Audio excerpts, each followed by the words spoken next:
Mada tatu: aina za uchambuzi. Tactical analysis, uchambuzi wa mikakati. Kuangalia mpangilio wa timu, mbinu za mashambulizi na ulinzi, na mabadiliko wakati wa mechi.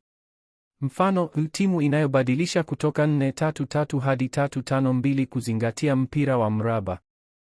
2. Technical analysis, uchambuzi wa kiufundi. Kuangalia ujuzi wa wachezaji binafsi, pasi, dribbling, mashambulizi, ulinzi, mpira wa kichwa.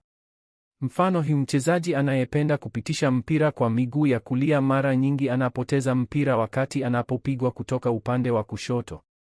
3. Statistical analysis, uchambuzi wa takwimu. Kutumia data na namba kuelewa mwenendo wa timu na wachezaji. Mfano, timu ina 70% possession, lakini mabao yaliyofungwa ni 1 tu kutokana na kuhitaji nafasi sahihi za mashambulizi.